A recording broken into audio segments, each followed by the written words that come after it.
जैसा कि last episode में हमने देखा था कि लियोमिंग ने बेंडिंग के कंट्रोल में आकर जियांग पर हमला कर दिया, मगर जियांग उसका मुकाबला करते हुए उसे खत्म कर देता है। जिसके बाद लियोजिंग और जियांग बटरफ्लाई सेक्ट के लिए रवाना हो गए। ये दोनों अब यहीं पर रह के अपनी कल्टीवेशन पर फोकस करेंगे, मगर वहाँ जाने के बाद इन्हें आउटर डिसाइपल के टूशी कोर्टयार्ड में ट्रेनिंग के लिए भेज दिया, जो कि स्पिरिचुअल बीस्ट का बुचर हाउस था।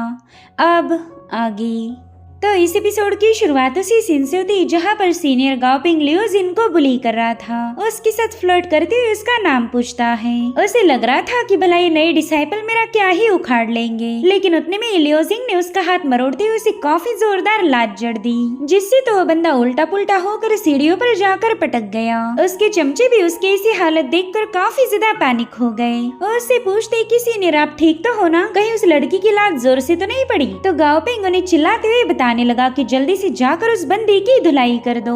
उसे पता चलना चाहिए कि उसके बाप का घर नहीं जहाँ पर वो अपनी मर्जी चलाए। जो सुनते साथ ही गाओपिंग के चमचे तुरंत ही लियोजिन पर हमला करने के लिए रवाना हो गए, लेकिन उतने में जियांग बीच में आ जाता है। वो तो उन दोनों बंदों को उठाकर गोल गोल घुमाते हुए उसके साथियों पर हिट कर देता है, और उसी वक्त गाओपिंग भी जियांग पर अटैक करने के लिए कूद पड़ा। यहाँ पर वो जियांग पर एक जोरदार पंच हिट करने वाला था, लेकिन जियांग साइड में हटकर बड़ी ही कुल अंदाज में उसका पाँव पकड़ लेता है, जिसके चलते गाओपिंग सीधा जमीन पर पटक गया। जियांग उससे कह रहा था सीनियर गाओ, मेरे ख्याल से अब हमने यहीं पर रुक जाना चाहिए, लेकिन अब बात तो गाओपिंग के ईगो पर आई थी। उसने तो उठते साथ ही जियांग पर अटैक करने की कोशिश करी, मगर जियांग ने काफी आसानी के साथ उसके हर एक अटैक को डॉज कर दिया, और एक बार फिर से वो गाओपिंग पर भारी पड़ गया था। गाओपिंग की ऐसी हालत देखकर लियोजिन की हंसी छूट गई। यहाँ पर जियांग उससे पूछ रहा था सीनियर क्या आपको अभी भी फाइट करनी है? तो गाओपिंग कह रहा था ना मेरे भाई, अब तो मेरा दिल पूरी तरह से भर गया है, प्लीज मुझे छोड़ दो। और उतने में उन्हें पीछे से किसी एल्डर की आवाज आई।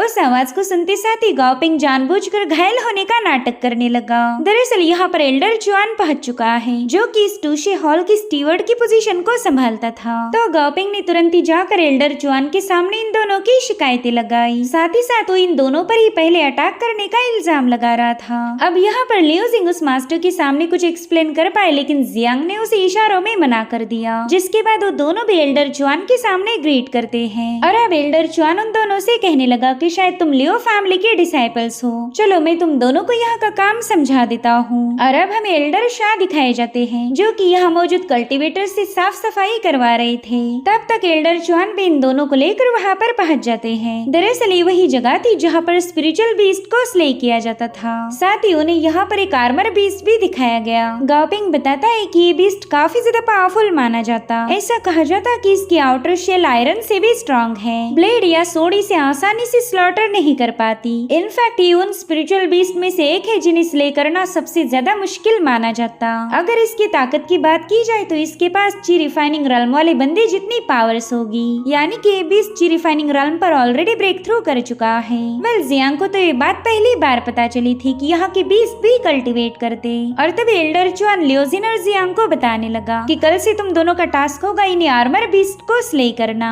अब ये सुनते साथ ही ये दोनों भी काफी ज्यादा शॉक हो गए। जियांग कह रहा था कि वो बीस्ट ची रिफाइनिंग रल्म पर है, भला हम उसे कैसे मार सकते, हमने तो अभी तक कल्टीवेशन की शुरुआत भी नहीं की। तो चुआन कह रहा था कि ये तो तुम्हारी तकदीर पर निर्भर करेगा। मैं चाहता हूँ कि आज से ही तुम दोनों कल्टीवेशन की पहली रल्म पर ब्रेक थ्रू करने की कोशिश करो। तुम में से जो भी ची रिफाइनिंग रल्म पर पहुंचेगा वही इस बीस्ट को मार सकता है, और अगर तुम ब्रेक थ्रू करने में नाकाम रहे तो तुम दोनों को सीधे यहाँ से निकाल दिया जाएगा। हमारे सेक्ट को लूजर्स की कोई जरूरत नहीं। साथ ही जब तक तुम पहले लेवल पर नहीं पहुँचते तब तक हमारा कोर्टयार्ड तुम्हें कोई मदद नहीं करेगा। वेल इस बंदे की बातें सुनकर लियोजिन को काफी ज्यादा गुस्सा आ रहा था, मगर जियांग एल्डर चुआन के मुंह नहीं लगता। जिसके बाद एल्डर चुआन ने एल्डर शाह को हुक्म दिया कि इन दोनों को इनके कमरे दिखा दो। वहीं पर गाओपिंग कह रहा था कि अब यहाँ पर लियो फैमिली की नहीं चलती।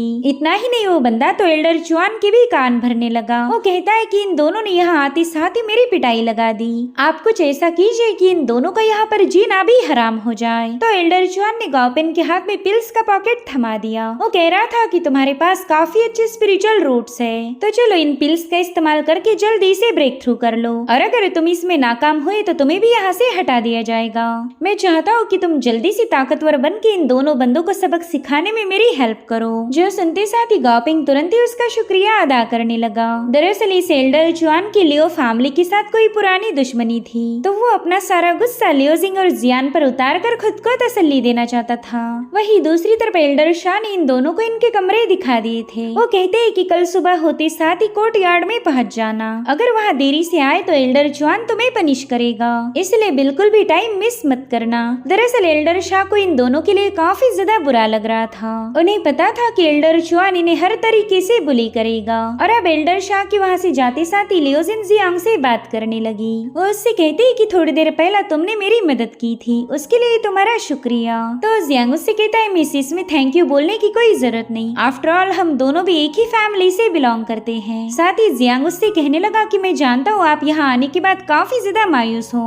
आपने इमेजिन भी नहीं किया था कि आपको आउटर डिसाइपल बनाया जाएगा, लेकिन समटाइम्स कुछ चीजें हमारे हाथ में नहीं होती, मगर हाँ हालातों को बदलने का एक तरीका है। आपको कड़ी मेहनत करके सिचुएशन को चेंज करना होगा। वो लोग हमें जितना ज्यादा सप्रेस करेंगे, हमने खुद को उतना ही ज्यादा पावरफुल बनाना पड़ेगा। कोई हमें बुली करेगा तो हम भी उसकी धुलाई लगा देंगे, मगर ये तभी पॉसिबल हो सकता है जब हमारे पास कल्टीवेशन की पावर आ जाए। इतना स्ट्रॉन्ग बनो कि दूसरा कभी आपको प्रोवोक करने के बारे में सोचे भी ना। भले ही हम लोगों ने अभी तक कल्टीवेशन की शुरुआत भी नहीं की, लेकिन क्या पता हम आगे चलकर नेसेंट सोल लेवल पर पहुंच जाए। और आपके पास तो काफी स्पेशल स्पिरिचुअल रूट है, बचपन से ही आपको कल्टीवेशन का एडवांटेज मिला, तो आप उसी का फायदा उठाकर अपनी कल्टीवेशन को इम्प्रूव कीजिए। मुझे तो पूरा यकीन है कि आप ही हमारे लियो फैमिली की फ्यूचर सेंटेंस बनोगी। जियांग की बातें सुनकर लियोजिंग के चेहरे पर स्माइल आ गई। साथ ही जियांग ने उसे काफी अच्छे से मोटिवेट किया था। उससे कहती है कि मैं ची रिफाइनिंग रैम पर ब्रेक थ्रू करने की कोशिश करूंगी और तुम भी अच्छे से मेहनत करना। एक बात याद रखो, हम दोनों को एक साथ ही प्रोग्रेस करनी होगी, तभी जाकर तो हम इन लोगों के मुंह बंद कर पाएंगे। इधर एल्डर जुआन एल्डर शाह से कहने लगा कि आर्मर बीस्ट को आज से खाना देने की कोई जरूरत नहीं, उसे कुछ दिनों तक भूखा रखो। अब ये सुनते साथ ही एल्डर शाह काफी ज्यादा पैनिक होकर उन्हें बताने लगे कि हम उस बीस्ट को भूखा नहीं रख सकते, अगर ऐसा किया तो पूरी तरह से आउट ऑफ कंट्रोल हो जाएगा।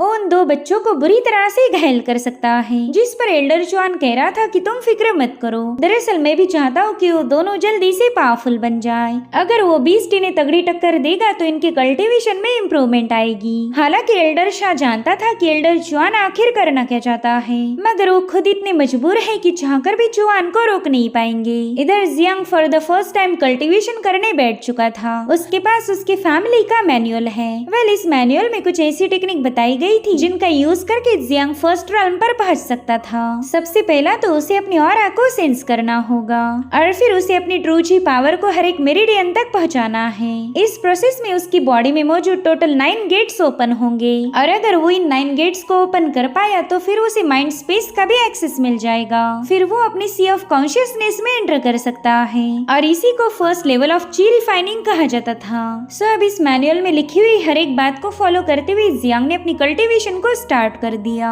अगर उसने ची रिफाइनिंग में सक्सेस हासिल की तो अगली लेवल होगी फाउंडेशन एस्टेब्लिशमेंट। उसे पार करने के बाद वो गोल्डन कोर रेल्म पर पहुंच जाएगा और फिर यही गोल्डन कोर सॉलिडिफाई होने के बाद एक नेसेंट सोल को जन्म देगी। सो गाइस बेसिकली इस सीरीज की कल्टीवेशन लेवल हानली की सीरीज से काफी ज्यादा मिलती जुलती है। यहाँ पर जियांग ने 9 गेट में से सबसे पहले गेट को ओपन करने के लिए अपने माइंड पर फोकस किया। वेल इस पहले गेट को ओपन करना सबसे ज्यादा आसान था क्योंकि इसमें आपको बस अपने माइंड पर फोकस करना है। और अब जियांग ने फटाफट से अपने दूसरे गेट्स को भी ओपन करना शुरू कर दिया। वो अपनी ट्रू ची पावर को पूरी बॉडी में सर्कुलेट कर रहा था और अगर गलती से ये फ्लो रिवर्स हो गया तो उसकी जान को भी खतरा था। मगर जियांग की विल पावर काफी ज्यादा स्ट्रॉन्ग है। उसने ठान लिया था कि चाहे कुछ भी क्यों ना हो जाए वो ची रिफाइनिंग रेल्म पर ब्रेक थ्रू करने के बाद ही कल्टीवेशन से बाहर आएगा। उसकी बॉडी में स्पिरिचुअल एनर्जी काफी तेजी के साथ फ्लो हो रही थी जिससे जियांग को इमेंस पेन को फेस करना पड़ा, मगर फिर भी वो कल्टीवेशन से बाहर आने के लिए तैयार नहीं था। उसे पता है कि अगर वो कल्टीवेशन से बाहर आया तो उसकी इतनी सारी मेहनत पर पानी फिर जाएगा। आमतौर पर इस लेवल पर ब्रेक थ्रू करने के लिए 8 या 9 दिनों का वक्त लगता था, मगर जियांग के पास बिल्कुल भी टाइम नहीं है क्योंकि उसे अगले ही दिन जाकर उस आयरन बीस्ट को स्ले करना था। अगर उसने ब्रेक थ्रू नहीं किया तो बीस्ट खुद ही उसका काम तमाम कर देगा। इसलिए जियांग इंजर्ड होने के बावजूद भी कल्टीवेशन से बाहर नहीं आता और फाइनली उसकी बॉडी से बहुत ही स्ट्रॉन्ग स्पिरिचुअल एनर्जी का फ्लो रिलीज हुआ। उसने तो अपने फर्स्ट अटेम्प्ट में ही ची रिफाइनिंग रेल्म पर ब्रेक थ्रू कर लिया। उसकी बॉडी से इतने स्ट्रॉन्ग एनर्जी फ्लक्चुएशंस रिलीज हो रहे थे कि वो पूरा इलाका शेक होने लगा। दरअसल इस प्रोसेस में डिवाइन पनिशमेंट ने भी उसका साथ साथ दिया था। वो दोनों डिवाइन हैंड अपने आप एक्टिवेट होकर जियांग का सपोर्ट करते हैं और फाइनली जियांग कल्टीवेशन से बाहर आ गया। उसने महसूस किया कि उसकी बॉडी में जो लॉन्गेविटी पॉइजन था वो अपने आप क्योर हो चुका है। साथ ही उसने ये भी नोटिस किया कि उसकी डिवाइन एबिलिटी अच्छे कामों में उसकी हेल्प करेगी, मगर इस डिवाइन एबिलिटी का इस्तेमाल करने के लिए जियांग को अच्छे मेरिट्स की जरूरत थी और मेरिट तभी हासिल होगा जब तुम कोई नेक काम करोगे। जियांग फाइनली आज एक कल्टीवेटर बन चुका था और यही से उसकी जर्नी की शुरुआत होगी। उसका बस एक ही टारगेट था, अच्छे काम करके मेरिट्स को जोड़ना और अपनी कल्टीवेशन पर फोकस करना। अब ये सीन यहीं पर कट होकर हमें बटरफ्लाई सेक्ट के एक चेम्बर का सीन दिखाया गया, जहाँ पर एक बंदी ने अपने सीनियर को खबर दी कि लियो फैमिली के 2 डिसाइपल्स यहाँ पर आ चुके हैं। फिलहाल उन्हें आउटर कोर्ट यार्ड में सेटल किया गया है। जो सुनते साथ ही उस बंदी का मास्टर थोड़ा सा खुश हो गया। अब वो सीनियर उस बंदी से कहता है कि वो दोनों मेरे लियो फैमिली के मेंबर हैं, इसलिए वो किसी भी कीमत पर दूसरों से पीछे नहीं रहने चाहिए। मैं चाहता हूँ कि उनकी प्रोग्रेस पर अच्छे से ध्यान दिया जाए। सो गाइस, मेरे ख्याल से ये बंदा लियो फैमिली का एंसेस्टर है। और अब हमें सीधे अगले दिन की कहानी दिखाई गई। पूरे कोर्टयार्ड के डिसाइपल को पता चल गया था कि लियोजिन और जियांग नए डिसाइपल होने के बावजूद भी इन्हें एक खतरनाक बीस्ट को स्ले करने का काम दिया है। ये तो इन दोनों के साथ सरासर नाइंसाफी हो गई। अगर ये लोग उस बीस्ट को स्ले नहीं कर पाए तो इन्हें सीधे सेक्ट से निकाल दिया जाएगा, या फिर ऐसा भी हो सकता है कि ये दोनों उस बीस्ट का शिकार हो जाए। पता नहीं एल्डर चुआन इन दोनों पर अपना पर्सनल गुस्सा क्यों उतार रहे। इधर जियांग तो उस बीस्ट के सामने जाकर खड़ा हो चुका था। उस आयरन बीस्ट ने भी अपनी पावरफुल एनर्जी वेव रिलीज करते हुए जियांग को दिखा दिया कि यहाँ पर तेरी नहीं बल्कि मेरी चलेगी। वहीं पर एल्डर चुआन काफी ज्यादा हैरान था कि जियांग ने बस एक ही रात में फर्स्ट लेवल पर ब्रेक थ्रू कर लिया, लेकिन वो ये भी जानता है कि फिलहाल जियांग की कल्टीवेशन बिल्कुल भी स्टेबल नहीं होगी। फाउंडेशन में स्टेबिलिटी मेंटेन करने में उसे टाइम लगेगा, तो ये बंदा बिल्कुल भी बीस्ट को स्ले नहीं कर सकता। तो चुआन पूरी तरह से श्योर हो गया कि आज जियांग इस बीस्ट के हाथों जरूर से घायल होगा। मगर एल्डर चुआन लियोजिन को लेकर थोड़ा सा क्यूरियस है। वो जानता था कि ये बंदी बहुत ही पावरफुल फैमिली से बिलोंग करती है, साथ ही इसके पास कुछ मैजिकल आर्टिफैक्ट भी जरूर होंगे। तो अब मुझे कुछ ऐसा करना होगा जहाँ पर ये बंदी अपने आर्टिफैक्ट का यूज ही ना कर पाए। इसे सबक सिखाने के लिए मुझे कोई और प्लान बनाना होगा। बस ये बंदी भी उस बीस्ट के हाथों बुरी तरह से घायल हो जाए, फिर तो मैं इन दोनों को लात मार के यहाँ से निकाल दूंगा। लियो फैमिली को जलील करने का इससे अच्छा मौका और कोई मिल ही नहीं सकता।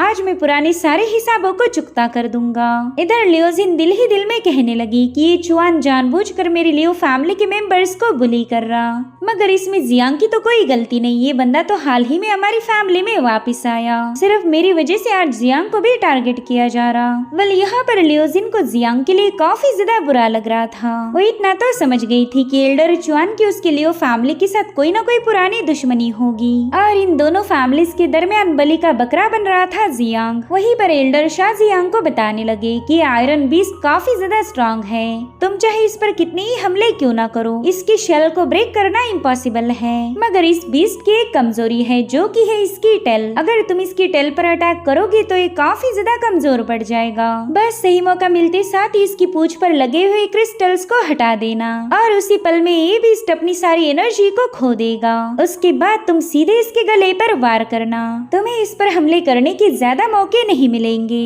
इसलिए तुम्हारा हमला एकदम सटीक होना चाहिए। अगर तुम इसमें जरा भी चूके तो ये बीस्ट तुम्हें बुरी तरह से इंजर्ड कर देगा। हो सकता है तुम्हारी बॉडी में मौजूद हर एक मेरिडियन शैटर्ड हो जाए। वहीं पर जियांग काफी केयरफुली उन्होंने बताई हुई हर एक इंस्ट्रक्शन को सुन रहा था। वहीं पर एल्डर शाह बताते हैं कि कोशिश करना कि ये बीस्ट आउट ऑफ कंट्रोल ना हो जाए। अगर ये बर्जक मोड पर चला गया तो तुम्हारा काफी ज्यादा नुकसान होगा। इधर एल्डर चुआन को पता था कि एल्डर शाह जानबूझकर जियांग को इतनी सारी जानकारी दे रहे। एल्डर शाह नहीं चाहते थे कि जियांग इस बीस्ट के हाथों मारा जाए, तो एल्डर चुआन ने उसे फटाफट से अपना मुंह बंद करने का हुक्म दिया। वो कहता है कि अगर तुम सारी बातें बता दोगी तो फिर ये बंदा उस बीस्ट को बड़ी आसानी से मार देगा। चलो अब जल्दी से साइड में हट जाओ, मुझे हमारे डिसाइपल की पावर्स को विटनेस करना है। जो सुनते साथ ही एल्डर शाह ने अपना स्पीयर सीधे जियांग के हाथ में थमा दिया। साथ ही वो जियांग को देखकर काफी ज्यादा अफसोस जता रहे थे। वेल, यहाँ पर जियांग भी उनके एक्सप्रेशन से समझ गया था कि एल्डर शाह को उसके लिए बुरा लग रहा है, लेकिन उसकी विल पावर स्ट्रॉन्ग है। उसने पहले ही ठान लिया था कि वो आसानी से हार नहीं मानेगा। साथ ही वो ये भी जानता जानता है कि कल्टीवेशन की जर्नी आसान नहीं होगी, उसे ऐसे ही न जाने कितने ही सारे लाइफ एंड डेथ बैटल को फेस करना होगा, तभी जाकर तो वो इस कल्टीवेशन की दुनिया में अपना नाम बना सकता है। तो जियांग बेखौफ होकर उस बीस्ट का मुकाबला करने के लिए तैयार हो गया और इसी के साथ एपिसोड यहीं पर एंड हो जाता है। Thank you so much for watching. Bye bye, take care.